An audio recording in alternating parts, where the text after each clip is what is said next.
आज हम बताने वाले हैं संज्ञा के बारे में। तो आप इस चैनल पर नए आए तो चैनल को सब्सक्राइब करके लाइक ज़रूर कीजिएगा।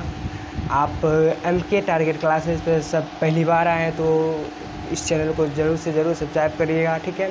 सब्सक्राइब करके इस वीडियो को ज़रूर शेयर कीजिएगा, ठीक है बच्चों। तो आज हम पूरा संज्ञा के बारे में पूरा विस्तार से इस वीडियो में जानेंगे, ठीक है। तो आप वीडियो क्लिक कर दें तो अंत तक जरूर देखिएगा, ठीक है बच्चों। तो आज हम संज्ञा के बारे में पूरा फुल बेसिक से चर्चा करेंगे बच्चों, ठीक है। संज्ञा हिंदी व्याकरण का एक क्या महत्वपूर्ण हिस्सा है, ठीक है।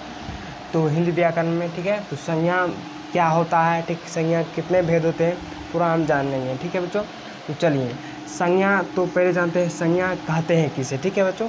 संज्ञा किसे कहते हैं, कहेंगे संज्ञा वह विकारी शब्द को कहते हैं। क्या कहते हैं बच्चों, संज्ञा वह विकारी शब्द को कहते हैं जो किसी व्यक्ति वस्तु के स्थान भाव का बोध होता है। यानी क्या कहता है वस्तु, संज्ञा वह विकारी शब्द को कहते हैं, संज्ञा वह विकारी शब्द को कहते हैं जो किसी व्यक्ति वस्तु के स्थान भाव का बोध होता है। यानी व्यक्ति वस्तु स्थान के भाव का क्या होता है, बोध होता है, ठीक है बच्चों। तो उसे क्या कहते हैं, संज्ञा कहते हैं, ठीक है बच्चों।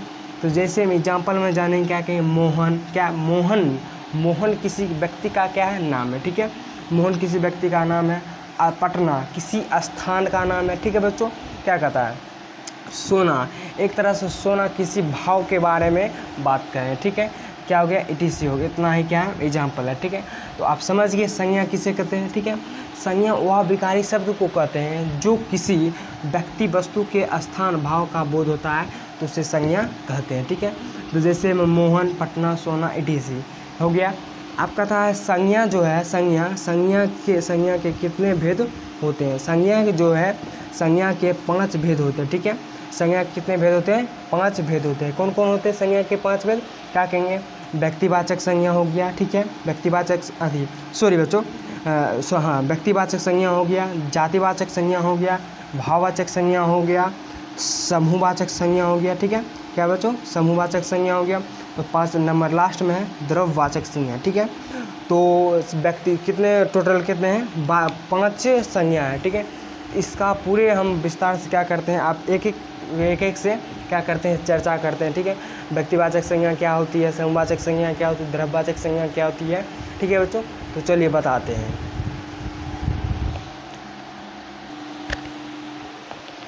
तो चलिए बच्चों, तो संज्ञा के 5 भेद पढ़ लिए थे, आप कुछ उसके डिफिनेशन पढ़ लेते हैं। तो चलिए बताते हैं। संज्ञा का पहला डिफिनेशन है व्यक्तिवाचक संज्ञा किसे कहते हैं, ठीक है। व्यक्तिवाचक संज्ञा क्या कहें, जिस संज्ञा से किसी खास व्यक्ति या वस्तु का बोध होता है तो उसे व्यक्तिवाचक संज्ञा कहते हैं। क्या कहेंगे बच्चों, कि जिस संज्ञा से किसी व्यक्ति या वस्तु का बोध होता है, मतलब यानी किसी खास व्यक्ति या वस्तु का क्या होगा, बोध होता है, तो उसे क्या कहते हैं, व्यक्तिवाचक संज्ञा कहते हैं। जैसे हम क्या कहेंगे बच्चों, कृष्ण, राम, दिल्ली, ये सभी क्या मतलब किसी खास व्यक्ति, किसी खास स्थान का क्या हो रहा है, बात हो रही है, ठीक है बच्चों। क्या हो गया, व्यक्तिवाचक संज्ञा क्या होगा, कंप्लीट हो गया। अब अगला है जातिवाचक संज्ञा, ठीक है। जातिवाचक संज्ञा किसे कहेंगे, क्या कहें, जिस संज्ञा से किसी खास जाति का बोध होता है, जिस संज्ञा से किसी खास जाति का बोध होता है तो उसे क्या कहते हैं, जातिवाचक संज्ञा कहते हैं। क्या जातिवाचक संज्ञा बच्चों, क्या कहेंगे, डायरेक्ट शॉर्ट में याद रखेंगे, जिस संज्ञा से किसी खास जाति का बोध होता है तो उसे क्या कहते हैं, जातिवाचक संज्ञा कहते हैं। जैसे जाति में क्या आएगा, गाय, कुत्ता, हाथी, बिल्ली आएगा, क्या आएगा, बिल्ली भी आएगा, ठीक है, बिल्ली भी आदि, ठीक है। क्या हो गया, जातिवाचक संज्ञा क्या हो गया, क्लियर हो गया। आगे है बच्चों भाववाचक संज्ञा किसे, यानी भाववाचक संज्ञा किसे कहते हैं, ठीक है। कहेंगे जिस संज्ञा से किसी खास गुणधर्म, क्या कहेंगे, जिस संज्ञा से किसी खास गुणधर्म, क्या कहेंगे, जिस संज्ञा से किसी खास गुणधर्म या स्वभाव का बोध होता है, क्या होता है, स्वभाव का बोध होता है, तो उसे क्या कहते हैं, भाववाचक संज्ञा कहते हैं, भाववाचक संज्ञा कहते हैं। क्या भाववाचक संज्ञा क्या है, गुणधर्म, किसी खास गुणधर्म या स्वभाव का बोध होता है तो उसे क्या कहते हैं, भाववाचक संज्ञा कहते हैं। जैसे हम क्या हो जाएगा बच्चों, बुढ़ापा, अच्छा, मिठास, ये सभी क्या आते हैं, भाववाचक संज्ञा के अंतर्गत आते हैं, ठीक है। तो क्या आ गया, बुढ़ापा, अच्छा, ये सभी क्या आते हैं, भाववाचक संज्ञा होते हैं। ठीक है, तो 4 नंबर बच गया था, क्या बच गया था, 4 नंबर बच गया था बच्चों, समूहवाचक संज्ञा। ठीक है, समूहवाचक क्या बच गया था, संज्ञा बच गया था। ठीक है, 2 को डिफिनेशन क्या हो गया था, बच गया था। एक बच गया था द्रव्यवाचक संज्ञा बच गया था। ठीक है बच्चों, द्रव्यवाचक संज्ञा।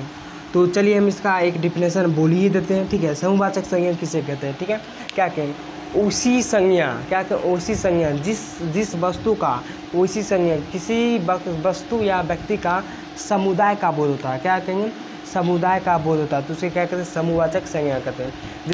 जैसे में क्या लेंगे बच्चों, परिवार, सभा, सेना, ये सभी क्या आते हैं, समूहवाचक संज्ञा के अंतर्गत आते हैं। ठीक है, क्या कहेंगे, परिवार, क्या कहेंगे, परिवार, सभा, क्या कहते हैं, सेना, ये सभी जो है क्या आते हैं, समूहवाचक संज्ञा के क्या आते हैं, अंतर्गत आते हैं। ठीक है, आप क्या कहते हैं, द्रव्यवाचक संज्ञा। क्या कहेंगे, द्रव्यवाचक संज्ञा कहेंगे जिस संज्ञा से नाप तौल वाली वस्तु का क्या होता है, बोध होता है। ठीक है, जिस संज्ञा से नाप तौल वाली वस्तु का क्या होता है, बोध होता है, तो उसे क्या कहते हैं, द्रव्यवाचक संज्ञा कहते हैं। तो नाप तौल वाली वस्तु क्या होगा बच्चों, इसका एग्जाम्पल क्या कहें, दही,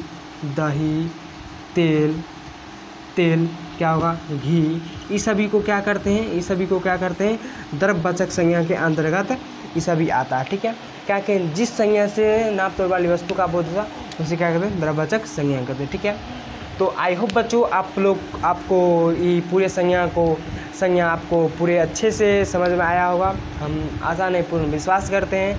आप ज़रूर बताइएगा ये वीडियो आपको देखने में कैसे लगा।